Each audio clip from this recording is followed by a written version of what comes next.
গত 17 বছর দেশে যে উন্নয়ন হয়নি, আড়াই মাসে তার চেয়ে বেশি উন্নয়ন করেছে বর্তমান সরকার মন্তব্য করে বিএনপির ভাইস চেয়ারম্যান বরকত উল্লাহ বুলু বলেছেন, দেশে বিভিন্ন গুপ্তদের বিষয়ে সবাইকে রাজনৈতিক ও স্থানীয়ভাবে সতর্ক থাকার আহ্বান করেন। মঙ্গলবার দুপুরে নোয়াখালীর বেগমগঞ্জ উপজেলার শরীফপুর ইউনিয়নের খাল খনন উদ্বোধন শেষে সংক্ষিপ্ত বক্তব্যে তিনি এসব কথা বলেন। তিনি আরও বলেন, বর্তমান সরকার দেশে চাঁদাবাজ, লুটতরাজ, মাদক বিরুদ্ধে নিরাপদ বাংলাদেশ গড়তে চান। দীর্ঘদিন ধরে খলটি ভরাট ও অকার্যকর থাকায় জলবদ্ধতা ও কৃষিকাজে নানা সমস্যার সৃষ্টি হচ্ছিল। পুনঃখনন কার্যক্রম সম্পন্ন হলে এসব সমস্যার সমাধান হবে বলে তারা আশা করেছেন।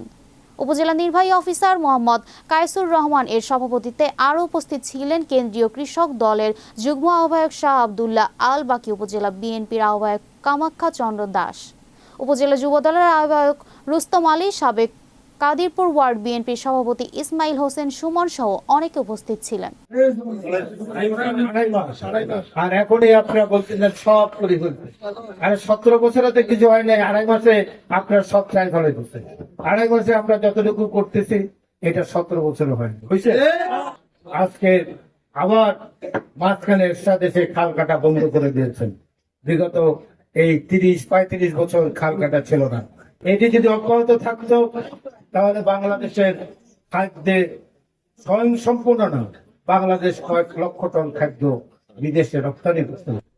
আমাদের মাছের অভাব হতো না, আমাদের কৃষিকাজের অভাব হতো না, আমাদের যোগাযোগের ব্যবস্থাও থাকতো।